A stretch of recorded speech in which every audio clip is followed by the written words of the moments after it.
So yeah, I'm a Christian. I was raised in a Catholic household and went to CCD and all that nonsense, and I never learned a damn thing while I was there. Um, the Catholic Church is, for all of its good intentions, uh, as far as I'm concerned, the world's largest atheist mill. Um, the church services themselves, you don't learn anything, you never read the Bible for any other reason than to follow along with a verse that's being read kind of out of context by a priest. You go through the rituals and you leave, and that's it. It's very plastic, very hollow. It's the same with all the Catholic Church's holidays. Christmas and Easter. I get the reasons behind some of it, and some of it's defensible. Easter, Ishtar is completely undefensible. So because of that, I became an atheist. I was an atheist for a long time, and I wasn't. You guys know how I am with politics. I was that kind of atheist. If I found out that you believed in a sky fairy who granted wishes, I was coming at you, and I was probably coming at you sideways. That's just how I did things. Part of that was, you know, the I guess the underlying not really wanting there to be a God, because if there's a God, then there's there's judgment for the things I'm doing that ain't good, and who wants to be judged? So, you know, that was part of it. I wouldn't say it was a huge part of it in the beginning, but it was definitely part of it. The other thing, you see some terrible things in life. I've seen some terrible things when I was very young, and moving on into adulthood, I've seen more terrible things. So that was another big part of it. It wasn't until I had a conversation with someone who's I'm gonna leave their name out of this just so they don't get dragged into it. I had a conversation with someone who was a Christian, and I had come at them sideways, and I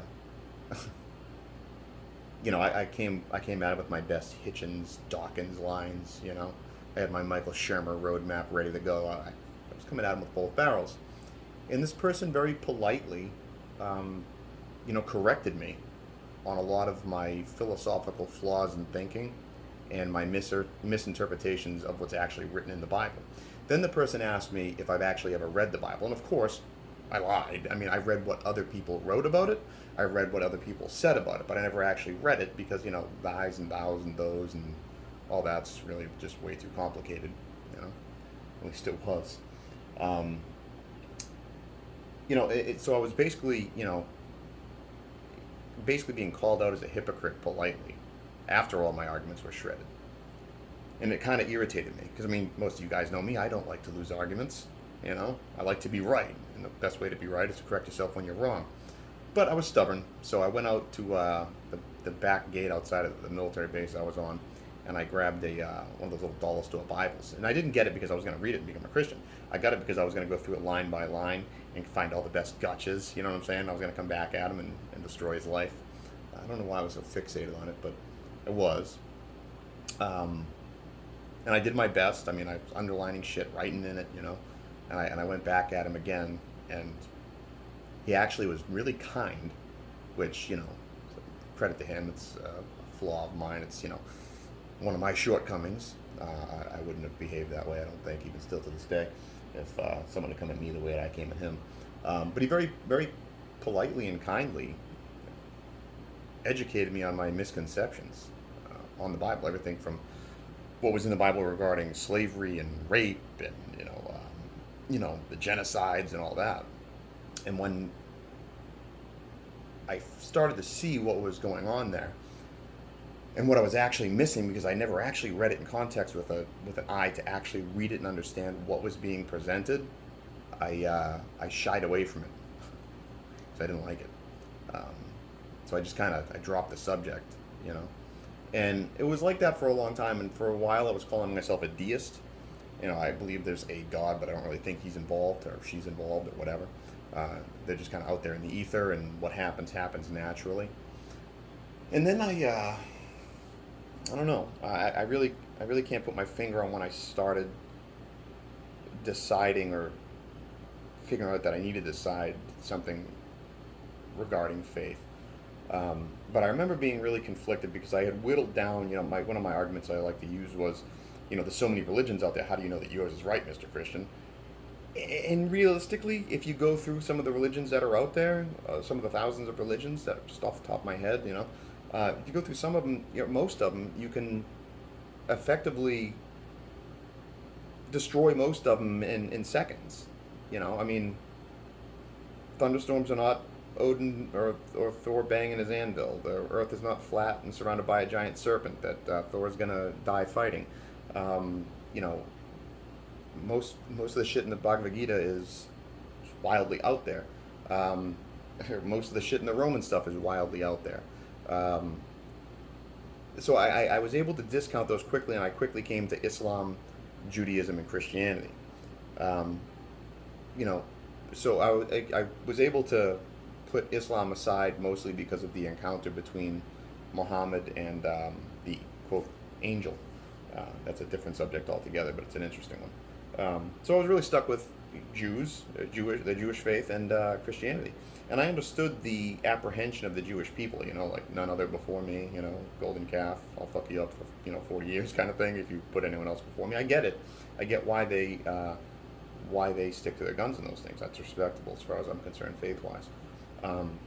So I was in a tricky spot because the last thing you want to do if you're going to subscribe to the idea that God is real and He has rules and He's given those rules and it's up to us to understand what those rules are.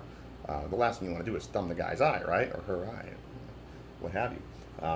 So I started, I guess, what you would consider half-assed prayer, and it was more like daydreaming or day thoughts. Just kind of like while you doing stuff at work, just kind of thinking about it.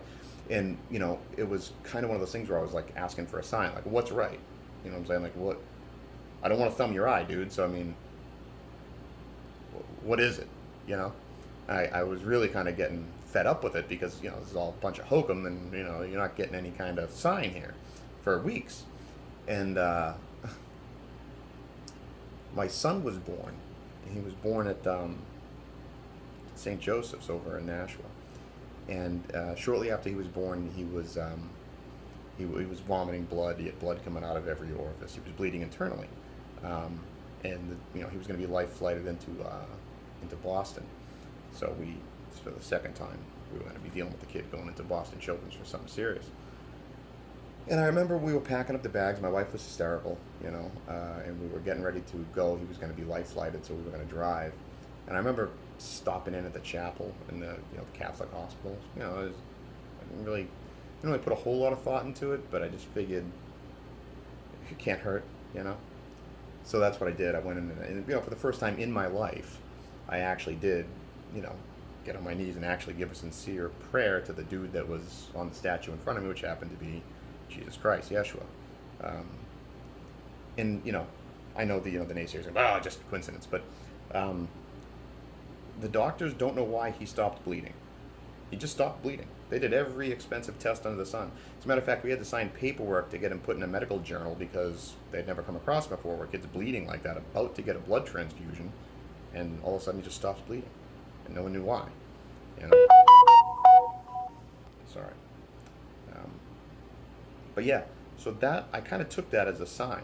You know what I'm saying? I mean, so once I had a direction, that I was gonna pursue, I really started digging into not just the Bible, but a lot of commentary on it, a lot of stuff from Dr. William Lane Craig, which led me into Dr. David Berlinski, who's a mathematician, a physicist, which led me into let's see who else, Dr. Michael Heiser, who's a Hebrew Semitic scholar.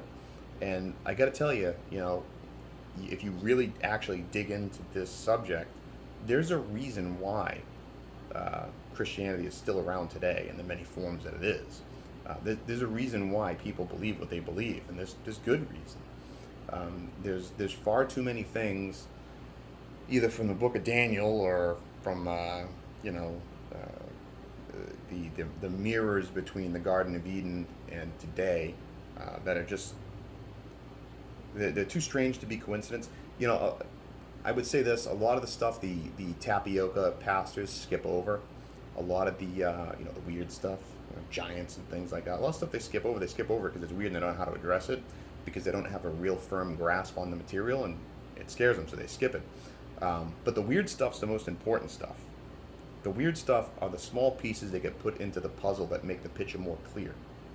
Um, so if any of you guys are looking to, to actually study this kind of stuff or to look into it for yourself, you don't have to tell anybody. But I would recommend you start with probably Dr. William Lane Craig in his defense of the Kalam cosmological argument, which is pretty intriguing.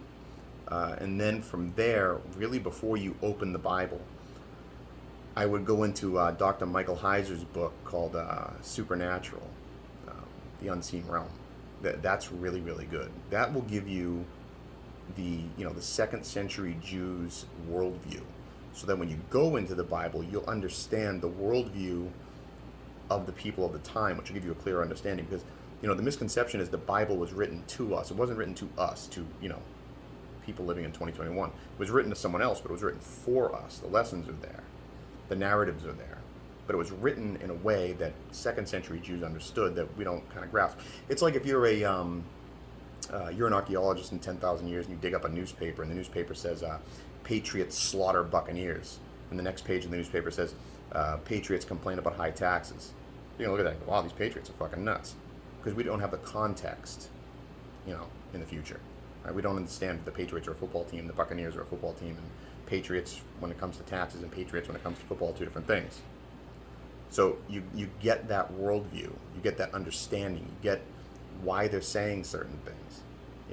Everything, a lot of things get cleared up if you have the proper contextual worldview. Everything from the flood narrative, to giants, to the genocides, to slavery, rape laws, things like that. All the really controversial stuff is explained when you understand the weird stuff. So yeah, that's how I got to be where I am. Now, am I a good Christian? It's yet to be determined. I would lean on the side of no. It's not something I'm necessarily proud of, but we all have our inclinations, I guess, and our flaws. Mine is my temper, I guess. And we all got them. Something I do work on. I do try to be better, but I think that's the big misconception is, and it's partly the church's fault. When I say the church, I mean the people, not the institutions. Being a Christian doesn't mean that you're throwing a garb on of perfection. It's not. You're not putting yourself in a museum saying, "Look how perfect I am because I'm a Christian." What you're saying is, "I know I'm bad." That's what it is to be a Christian. What it is to be a Christian, the first thing you accept as a Christian is that you're flawed, wildly flawed, unrecoverably flawed, and the only way you're worthy is through someone else's sacrifice. That's the fundamental basics of it. So when you get people, looking down their noses at other people, that's another misconception about Christianity. Thou shalt not judge. The Bible's not saying don't judge. You make judgments every day. You know what I'm saying? Should I cross the street while the bus is coming? No, that's a judgment, right? But people are sensitive to judgment. If I walked up to you and said, "Hey, you know what, Joe? You look really good today, man. You lose some weight." Joe's not going to be like, "How dare you judge me, you fucking asshole." That's not what's going to happen. You're just going to be, "Hey, thanks, man. Yeah, that's what it is." But if I say, "Hey, Joe, man, really, how many cheeseburgers are you going to have, dude? Jesus Christ, when was the last time you seen your feet?" Maybe in a more tactful way. But even still, that person's going to balk at that, because it's not the judgment they don't like, it's the critical judgment they don't like. And that's why you're supposed to judge with kindness, right? So if I see you crossing the street with a blindfold on, 4:95, 4:30 in the afternoon, and you got a blindfold on, you're about to diddy bop across the highway. If I run over and stop you and say, "Hey, what are you doing? Don't do that. You're going to get hit by a fucking car." I'm doing that because I care and I don't want you to get hit by a car. Now, because, maybe in this case you think that crossing the street with the blindfold on is your right and you were born that way and da-da-da-da-da, so I hate you because you want to cross the street with the blindfold on. No, I wouldn't waste my breath if I didn't care. That's the way judgment's supposed to work. Does it work that way all the time? No. The Christians judge with love in their heart all the time? Absolutely not. I know I don't. I try to, but I know I don't. I catch myself all the time. I'll be in the market basket or some shit, pushing a carriage along. You get that dumpy fucking fun of me with the sweatpants on, 600 fucking pounds, just, heavy breathing up the aisle, slowing me the hell down. I ram my cart in the heels, kick him out of the way into the bread and fucking move on. But I got to kind of take a step back and go, who knows what that person's going through? Maybe they got a divorce, or their kid was killed or something like that, and they fell into obesity because they were fucking so depressed about it. I don't fucking know. That person was driving slow in front of you. Maybe they're driving slow in front of you. Maybe I don't like that. You take one of those right-hand turns. You're driving in front of me. You have to go 4 miles an hour to take a right-hand turn. Out of the way. But who knows? What if they just came back from the doctor's office, found out they have cancer? Maybe they're blubbering on the fucking steering wheel, and here I am like an asshole because I want to get home. So I do catch myself with it. I do. Like I said, not perfect. But yeah. And not for nothing. My attempts to be kinder, as short as they are, as weak as they may be perceived by some of you, it takes a lot out of me. It's hard for me, all right? I'm a hot-tempered person. I know that. It's a flaw. It's not something I'm proud of. I don't want to be known as the badass or the tough guy. I want to be known as the nice guy. I want to be known as the guy you can, lean on. You can, if you need something, Bill will help you out, Ask Will. Will will take care of you. I want to be that guy. That's not naturally who I am. I'm a dick. I own it. Try not to be, but that's the way it is. And when I was in my atheist deist days, I see no problem with that at all. Fuck you. Eat a dick. You don't like it? Too fucking bad. I mean, that's the way I looked at it. And you don't need to become a Christian to have better morals. No one's saying that. But that's how I'm trying to improve myself. And if that's not good enough, sorry. Doing my best. I don't want to rant about this anymore. Do you want me to rant about this anymore? Probably not. Alright, well, you guys have a good Saturday. Days run together. Have a good Saturday.